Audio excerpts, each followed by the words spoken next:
No niin, sitä oltais nyt töihin lähdössä pikkuhiljaa ja viikonloppu vietetty täällä, syöty hyvin, niin poispäin. Täällähän on muutkin näyttää jo töihin lähteneen kovasti, rekkaparkki on melkein tyhjä ja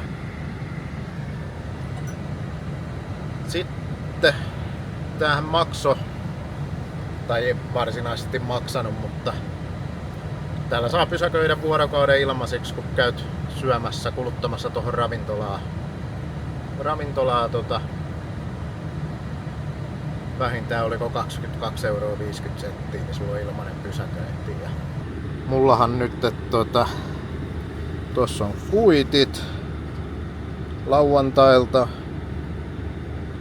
iso olut Heinekeni ja Ossenhaaspies eli naudan varras. Semmosilla mentiin ensimmäinen vuorokaus. Ja sitten eilen käytiin syömässä sitten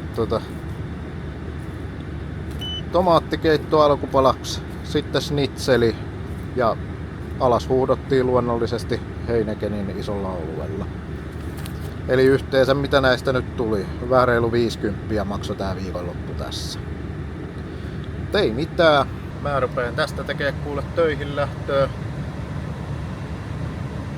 On niin sanottu ajolähtötarkastus suoritettu. Ja joo, kuten tuossa päivällä jo kertoilinkin tai aamulla kun olin lähtöä tekemässä, että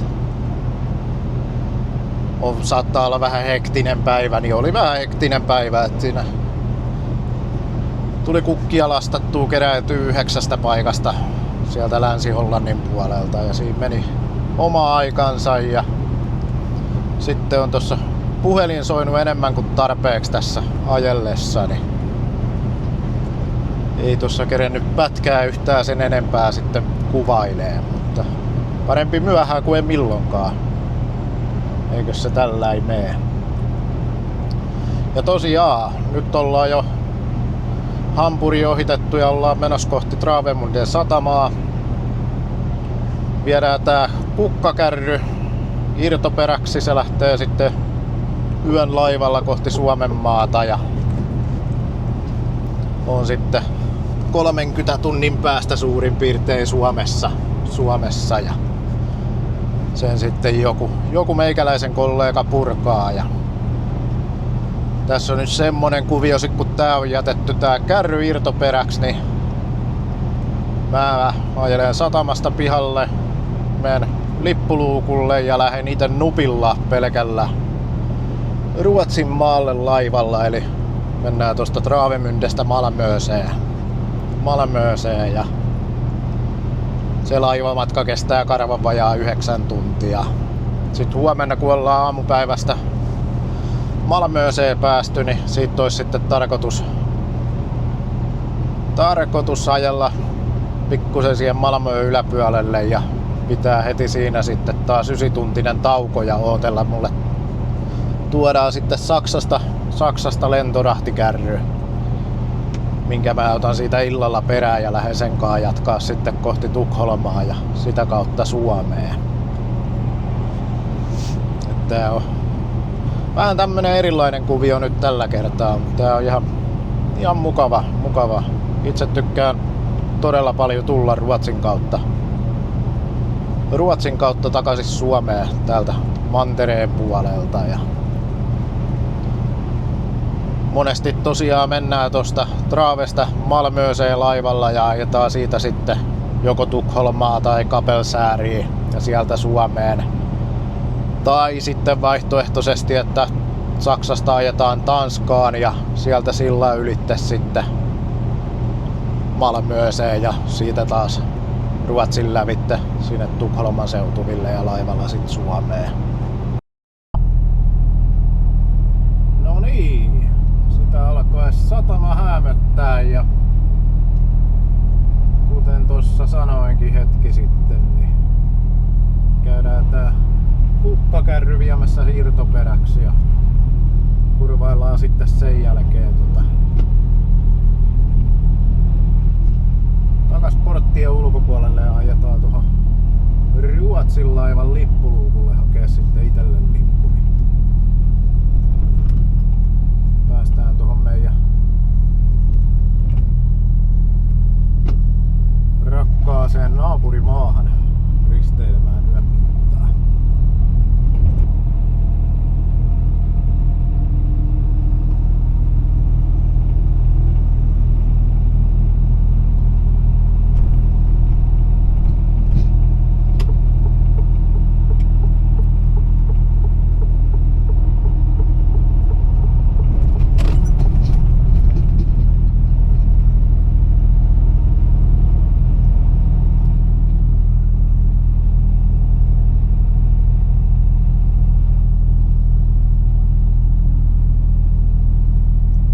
Sieltähän meillä löytyy 5985.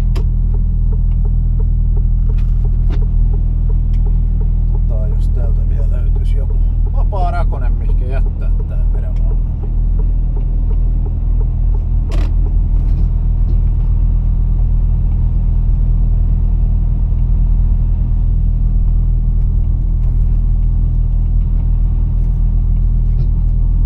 Siinä taitaa olla meille sopiva rakone. Joo. Kattellaanhan vielä kuinka tää meidän peruuttelu onnistuu.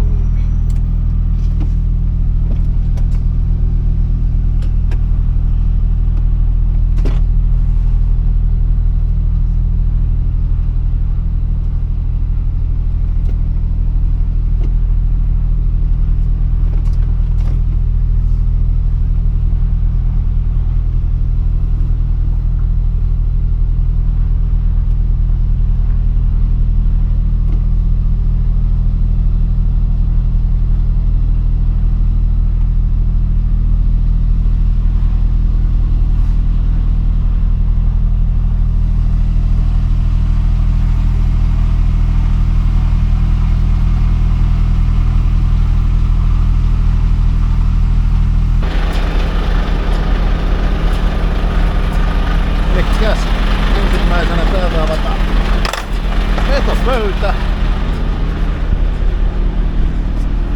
Sitten vähän ruuvataan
tosiaan meillä on kukkia kyydissä ja 2 eri lämpötilaa, niin tuosta näkyy kylmäkoneen lämmöt ja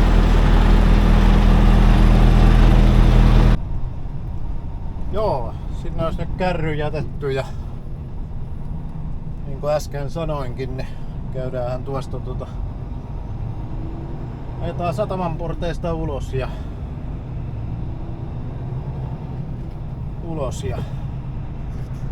siellä näkyy meidän laiva, mihin me ollaan menossa. Joo, niin tosiaan ajetaan tosta porteista ulos ja haetaan se laivalippu tuohon Ruotsin laivaan. No niin, sieltähän me ollaan laivalipukki saatu ja sitten ei muuta kun mennään ihmettelemään tonne jonon jatkoksi ja pakkaillaan laivareppu. Tää nyt on niin lyhyt laivamatka, että siihen ei paljon pakkaamista vaadita, mutta otetaan nyt pesuvedemäät, vaihtovaatteet, vähän vettä ja pääsee suihkussa käymään ja on sit vähän juotavaa siellä hytissä. Ja eipä siinä paljon sen ihmeellisempää.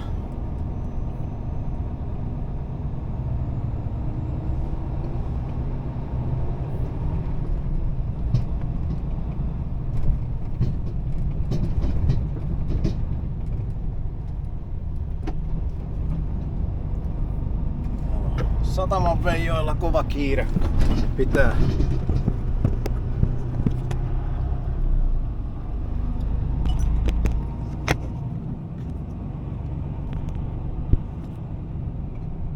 Täältä sitten valitaan oikea kaista Malmö ja Neutral on siinä. Eli Neutral tarkoittaa, että meillä ei ole mitään imoa, eli vaarallisia aineita. Meillä ei ole myöskään kylmäkonetta, että tarvittaisiin sähköä, koska meillä ei ole edes perävaunua perässä.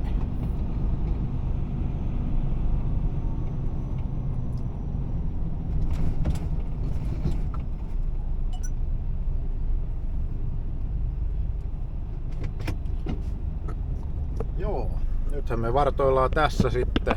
Nyt kun me ollaan laivaa menossa, niin vähän tässä kohtaa piirturista päätetään päivä. Saksaan päättyy. Lyödään tauko päälle ja nyt meillä on niin sanotusti tossa sitten laiva-asento, kun lyödään päälle tuolla laivassa, niin me voidaan siirtää autoa 2 kertaa, jotka kestää enintään 1 tunnin ajan, niin meillä ei tauko katkea sitten. Tässähän kerkesi nälkä tulla ennen kuin ollaan laivaa päästy. Ja mä ajattelin tosta tyhjennellä iltapalaksi tommosen lasagnen, niin ei tarvi käydä enää sitten laivalla kaes syömässä. Voi mennä suoraan suihkuun ja nukkumaan. Eli tänäänhän meillä on oikein herkkujen herkku. Täynnä säilöntäaineita ja ties mitä kaikkea muuta mukavaa, mutta kaipa se tuollakin se nälkä vähäsen siirtyy eteenpäin. Ehkä, toivottavasti.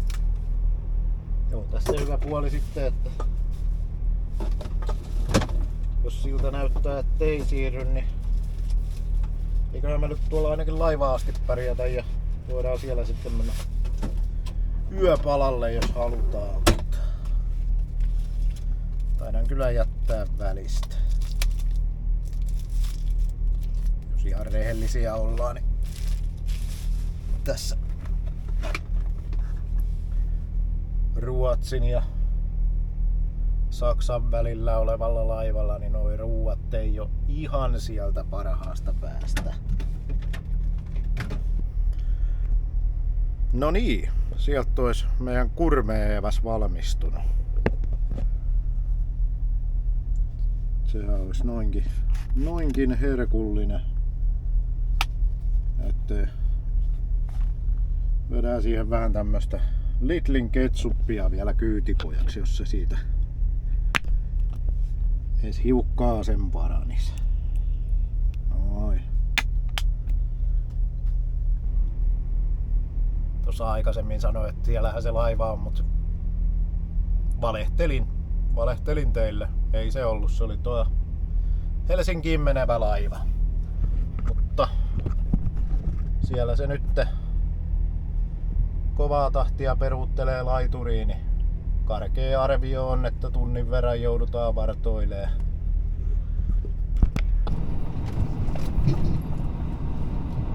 No niin, kyllähän siinä tuli se 2,5 tuntia möllötettyä ennen kuin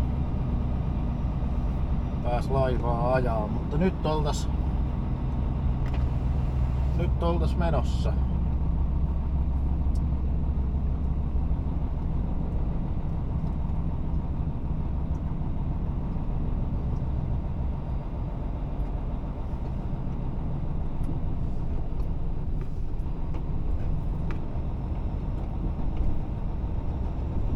pahoittelut, on vähän toi tuulilasi paskanen, niin varsinkin tällä kun kirkkaita valoja vielä, niin ei välttämättä näy niin hyvin.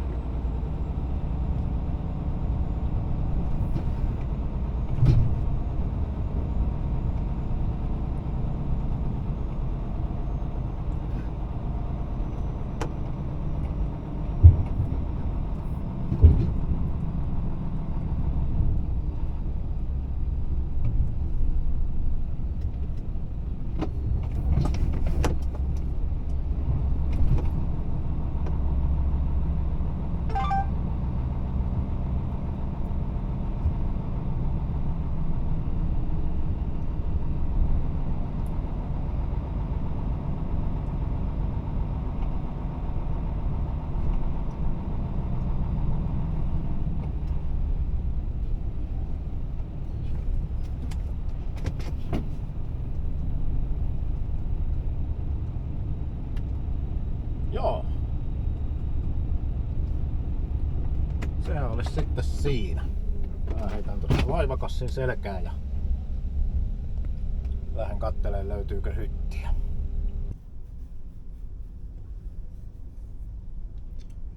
Joo, nyt oltais täällä hyttiin päästy.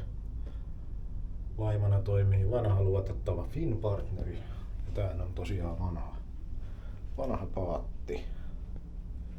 Hytti on vähän tämmönen yksinkertaisempi ja ei nyt niin fancy, mutta kyllähän täällä nyt nukkuu. Kyllähän täällä nyt nukkuu kuitenkin. Täällä on joku tehnyt hienoja patenttejakin, huomasin, kun tähän sänkyyn heitin pötkölleen. En tiedä kuinka hyvin näkyy tästä kamerasta, niin tuolla onko nuo lamput rämissyt tai vastaavaa, kun tääkin on, en mä tiedä kuinka vanha laiva tää on. Kyllä tää varmaan rupee 40 vuotta vanha olemaan kohta, niin ei oo ihan tasaisinta tämmösen kulku enää. Niin on vähän paperia työnnelty joka väliin. Mutta ei ainakaan enää rämise, että se on positiivista.